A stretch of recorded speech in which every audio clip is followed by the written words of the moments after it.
अब नेक्स्ट क्या है, centre of gravity of unsymmetrical section. इससे पहले जितना भी हम प्रॉब्लम बताए थे वो क्या था, सिमेट्रिकल था। अगर अनसिमेट्रिकल हुआ तब उस केस में क्या करेंगे, क्या लिखा हुआ है, if the given section whose center of gravity is required to be found out is not symmetrical either about x-axis or y-axis, in such cases we have to find out both the values of x bar and y bar। इसका मतलब क्या कह रहा है कि अगर कोई भी बॉडी क्या है, अनसिमेट्रिकल है और उसका आप centre of gravity find out करने के लिए जा रहे हैं, तब उस केस में आपको क्या करना है, फाइंड आउट करना है, एक्स बार भी फाइंड आउट करना है और वाई बार भी फाइंड आउट करना है। इसका मतलब क्या है कि एक्स बार भी फाइंड आउट करना है और वाई बार भी फाइंड आउट करना। तो ध्यान रहे कि जब भी अनसिमेट्रिकल सेक्शन हुआ या अनसिमेट्रिकल सेक्शन के केस में अगर आपको क्या कर रहा है, centre of gravity find out करने के लिए कह रहा है, तब उस केस में एक्स बार का भी वैल्यू निकालिए और वाई बार का भी वैल्यू निकालिए। क्या कीजिए, एक्स बार का भी वैल्यू निकालिए और वाई बार का भी वैल्यू निकालिए। तो इस पे देखते हैं क्वेश्चन क्या है। तो पहला क्वेश्चन इस पे क्या है, अनसिमेट्रिकल बॉडीज के केस में आप यहाँ देख पा रहे हैं कि हम क्या किए, एक एल सेक्शन कंसीडर किए। क्या किए हैं, एल सेक्शन कंसीडर किए। अगर ये एल सेक्शन है तो इस एल सेक्शन को ड्रॉ करने के लिए आपको क्या चाहिए, सबसे पहले चेक करना है कि ये एल सेक्शन को ड्रॉ करने के लिए आपको क्या चाहिए, लेंथ चाहिए और विड्थ चाहिए। क्या चाहिए, लेंथ चाहिए और विड्थ चाहिए। इसका मतलब क्या, अगर आप इस एल सेक्शन को पेपर पे लेंथ और विड्थ के साथ सहायता से ड्रॉ कर पा रहे, इसका मतलब क्या, ये 2D है। 2D का मतलब क्या है, ये क्या है, प्लेन फिगर है। क्या है, प्लेन फिगर है। और प्लेन फिगर के केस में आपको क्या निकालना रहता है, एरिया निकालना रहता है। क्या निकालना रहता है, एरिया निकालना रहता है। दूसरा बात कि ये सिमेट्रिकल है या अनसिमेट्रिकल है, ये चेक करने के लिए हम क्या कर रहे हैं, एक एक्सिस ड्रॉ कर रहे हैं। तो मान लेते हैं ये एक्स एक्सिस है और चेक कर पा रहे हैं कि ये एक्स एक्सिस के अबाउट सिमेट्रिकल है या नहीं है। तो एक्स एक्सिस पे अगर मिरर रखे और मिरर रखने के बाद इतना पोर्शन का अगर हम ये जो मिरर में बनेगा वो नीचे वाले पोर्शन के साथ मैच करेगा, नहीं करेगा। अगर ये मैच नहीं करेगा इसका मतलब क्या कि ये एल सेक्शन जो है वो एक्स एक्सिस के अबाउट सिमेट्रिकल नहीं है। अगर एक्स एक्सिस के सिमेट्रिकल नहीं है तब फिर चेक करेंगे कि वाई एक्सिस के अबाउट सिमेट्रिकल है या नहीं है। क्या है, वाई एक्सिस के अबाउट सिमेट्रिकल है या, वाई एक्सिस के अबाउट सिमेट्रिकल चेक करने के लिए हम क्या कर रहे हैं, वाई एक्सिस कंसीडर कर रहे हैं। आप यहाँ देखिए वाई एक्सिस हम कंसीडर किए, मान लेते हैं ये वाई एक्सिस है, ठीक है, और ये वाई एक्सिस है। और वाई एक्सिस पे अगर हम मिरर रख के अगर इसके लेफ्ट पोर्शन का अगर हम इमेज देखें तो वो राइट पोर्शन के साथ मैच करेगा, नहीं करेगा। अगर ये राइट पोर्शन के साथ मैच नहीं कर रहा है इसका मतलब कि ये वाई एक्सिस के अबाउट भी सिमेट्रिकल नहीं है। इसका मतलब क्या, एल सेक्शन क्या अनसिमेट्रिकल सेक्शन है। और ये अनसिमेट्रिकल सेक्शन है, इसका मतलब क्या कि आपको एक्स बार भी निकालना है और वाई बार भी निकालना है। क्या निकालना है, एक्स बार भी निकालना है और वाई बार भी निकालना है। और इसके फार्मूला जो होगा एक्स बार और वाई बार का, उसमें आपको क्या रिक्वायरमेंट होगा, एरिया A1 का भी रिक्वायरमेंट होगा, एरिया का रिक्वायरमेंट होगा, एक्स कोऑर्डिनेट का रिक्वायरमेंट होगा और वाई कोऑर्डिनेट का रिक्वायरमेंट होगा, सी जी का एक्स कोऑर्डिनेट और वाई कोऑर्डिनेट। ठीक है। तीसरा कंडीशन क्या चेक करना रहता है, एक्सिस ऑफ रेफरेंस लेते हैं। एक्सिस ऑफ रेफरेंस से ही हम क्या करते हैं, हमेशा एक्स कोऑर्डिनेट निकालते हैं या वाई कोऑर्डिनेट निकालते हैं, किसका, सी जी का। तो हम यहाँ जो एक्सिस ऑफ रेफरेंस ले रहे हैं इस टाइप से ले रहे हैं, आप देख पा रहे होंगे ये मेरा क्या है, एक्सिस ऑफ, क्या है, एक्सिस ऑफ रेफरेंस। मतलब ये क्या हो गया, वाई एक्सिस हो गया और ये क्या हो गया, एक्स एक्सिस हो गया। तो अगर मान लेते हैं इस एल सेक्शन को दो ट्रायंगल में हम दो रेक्टेंगल में हम क्या किए, डिवाइड किए, रेक्टेंगल नंबर 1 और रेक्टेंगल नंबर 2। अगर रेक्टेंगल नंबर 1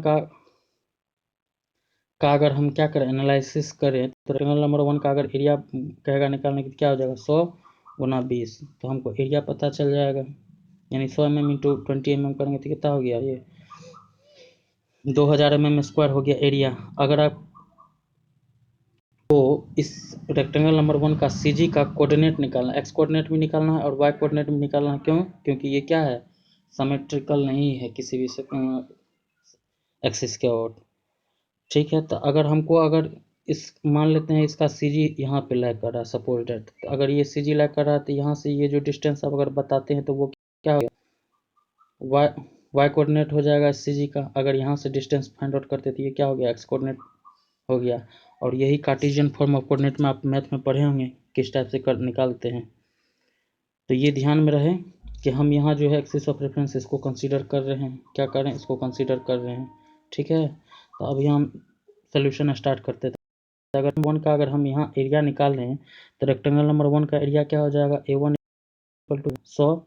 यहाँ आप देख पा रहे होंगे ये कितना हो जाएगा, 100 गुना ये क्या हो गया 20। तो 100 गुना अगर 20 करेंगे तो ये कितना हो गया, 2000 mm² हो गया एरिया। अगर इस रेक्टेंगल नंबर 1 का जो CG लैग करेगा वो क्या होगा, 20 का आधा से एक लाइन गुजारेंगे और ये 100 का आधा से लाइन गुजारेंगे। जहाँ पे ये कट करेगा वहाँ CG लैग करेगा। और एक्सिस ऑफ रेफरेंस कहाँ कंसीडर किए थे, एक्सिस ऑफ रेफरेंस यहाँ देखिए, ये मेरा क्या है, एक्सिस ऑफ रेफरेंस है।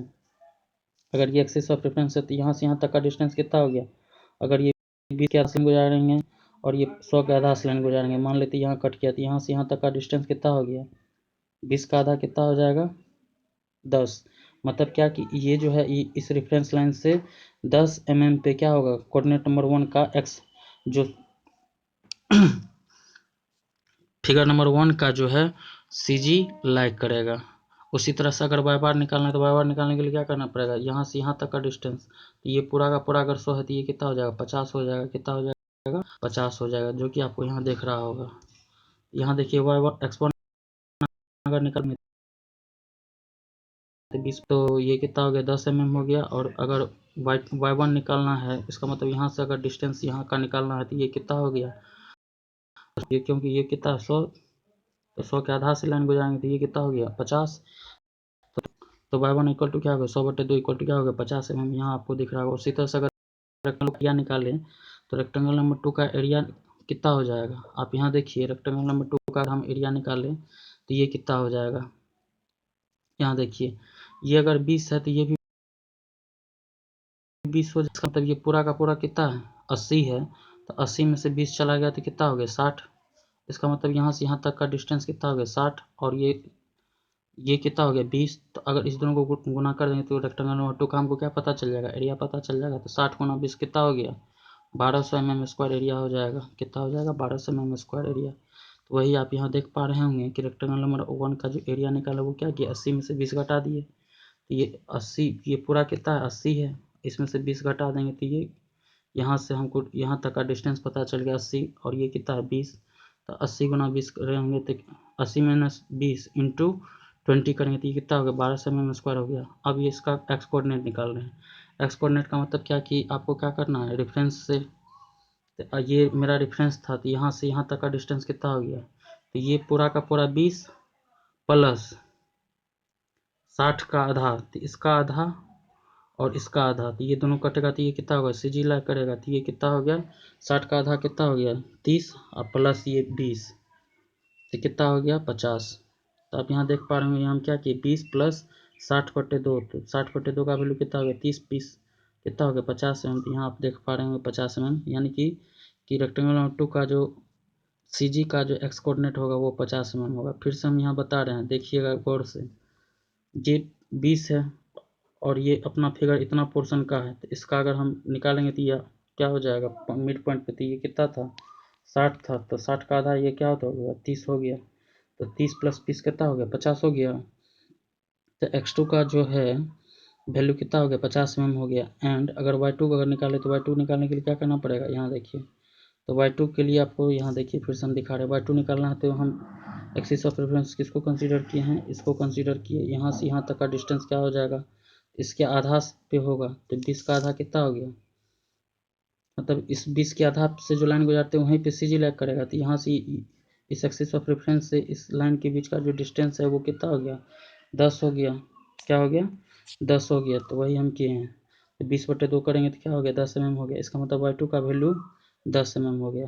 फिर यहाँ भी देख लीजिए, अगर नहीं समझ में आ रहा तो ये अगर क्या एक्सिस ऑफ रेफरेंस है और ये 20 के हाफ से लाइन गुजरेगा जहाँ पे CG लैग करेगा, तो यहाँ से यहाँ तक का जो डिस्टेंस होगा वो y कोऑर्डिनेट होगा, और वो फिगर नंबर 2 के लिए कर रहे हैं, तो ये y2 हो गया इक्वल टू कितना हो जाएगा 20/2, तो 20/2 कितना हो गया 10 mm, जो कि आपको यहाँ दिख पा रहा होगा 10 mm, ठीक है। तो हमको क्या पता चल गया, रेक्टेंगल नंबर 1 का एरिया पता चल गया, रेक्टेंगल नंबर 1 का जो CG का जो एक्स कोऑर्डिनेट y कोऑर्डिनेट पता चल गया, और रेक्टेंगल नंबर 2 का एरिया पता चल गया, और उसका एक्स कोऑर्डिनेट और y कोऑर्डिनेट पता चल गया। और हम जानते हैं we know that distance between centre of gravity of the section and the left faces. Left faces का मतलब क्या, यहाँ देखिए ये मेरा लेफ्ट फेसेस हो गया, तो यहाँ से यहाँ तक का जो डिस्टेंस बताते वो क्या होता था, एक्स बार होता था। एक्स बार बराबर क्या हो जाएगा, A1 x1 plus A2 x2 अपन में A1 प्लस A2। क्यों, क्योंकि यहाँ की जो है एल सेक्शन को आप कितने पार्ट पोर्शन में डिवाइड किए, 2 पोर्शन में डिवाइडेड किए हैं। तो उसके लिए फॉर्मूला क्या हो जाएगा, A1 x1 plus A2 x2 अपन में A1 प्लस A2। तो A1 का जो वैल्यू है वो कितना है, 2000 है, 2000।